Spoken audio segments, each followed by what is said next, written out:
अब देखिए, ईरान में अमेरिकी ग्राउंड ऑपरेशन के आसार बढ़ते हुए नजर आ रहे हैं। लगातार आप खबरें देख रहे होंगे कि वहां बूट्स ऑन ग्राउंड हो सकता है। ईरान भी अमेरिका को बार बार चुनौती दे रहा है कि उसकी जमीन पर आकर तो दिखाए।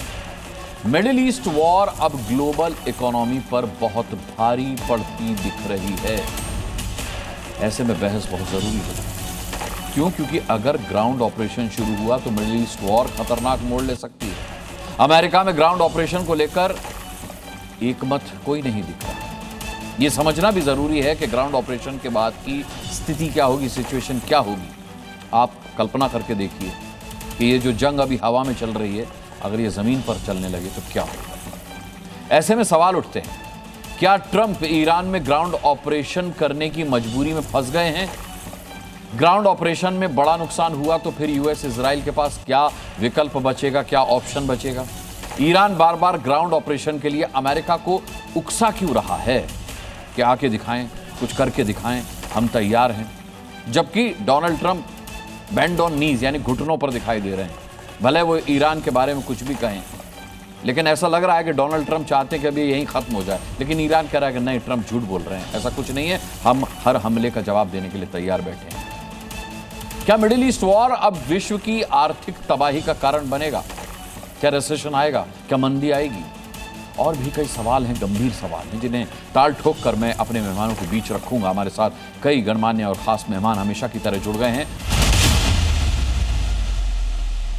मुकेश जैन साहब, जो आशंका जाहिर की जा रही है कि ग्लोबल रिसेशन आएगा और मार तमाम पूरे विश्व के अंदर आर्थिक तंगी और मंदी का दौर देखने को मिलेगा अगर ये लड़ाई जमीनी तौर पर आगे बढ़ती है, तो आप एक इकोनॉमिस्ट के तौर पर किस तरीके की तस्वीर देख पा रहे हैं अप्रैल की?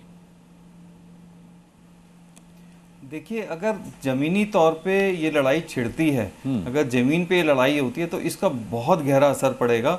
क्योंकि जब जमीन पे लड़ाई आती है तो सारी चीजें रुक जाती हैं। रुकने का मतलब आम आदमी पे इसका असर पड़ता है, आवाजाही पे असर पड़ता है, माल के एक्सपोर्ट इंपोर्ट पे असर पड़ता है। तो ओवरऑल इसका बहुत बड़ा इम्पैक्ट पड़ने वाला है। और जहाँ तक ज़मीनी लड़ाई की बात है, मुझे लगता है कि ये विकल्प भी शायद आखिरी विकल्प है। क्योंकि अगर ये अभी तक मिसाइल हमले हो रहे थे और जो हमले हो रहे थे, लेकिन ज़मीनी लड़ाई वाकई में बहुत बड़ा चिंता का विषय है। और ये ज़्यादा लंबा चलेगा तो ग्लोबल रिसेशन की तरफ जाएगा ही जाएगा। इसकी बहुत बड़ी प्रॉब्लम आने वाली है सर। इसको थोड़ा विस्तार से मैं आपसे समझना चाहूँगा कि खास तौर पर भारत के मद्देनजर, क्योंकि भारत डायरेक्टली तो इन्वॉल्व है नहीं इस युद्ध में, ना ये युद्ध भारत की वजह से हो रहा है, तो मुकेश जैन जी, भारत को इसका क्या खमियाजा भुगतना पड़ सकता है? सर देखिए, भारत को जहां तक भारत के ऊपर इम्पैक्ट आएगा, सबसे पहले तो ऑयल, क्योंकि एनर्जी युद्ध है सारा का सारा, तो एक तो ऑयल बढ़ेगा। जब ऑयल बढ़ेगा तो ऑयल बढ़ने के साथ साथ बहुत सारी चीज़ें, रोज़मर्रा की चीज़ें महंगी होंगी। जब रोज़मर्रा की चीज़ें महंगी होंगी तो यानी कि महंगाई का स्तर बहुत ज़्यादा बढ़ेगा।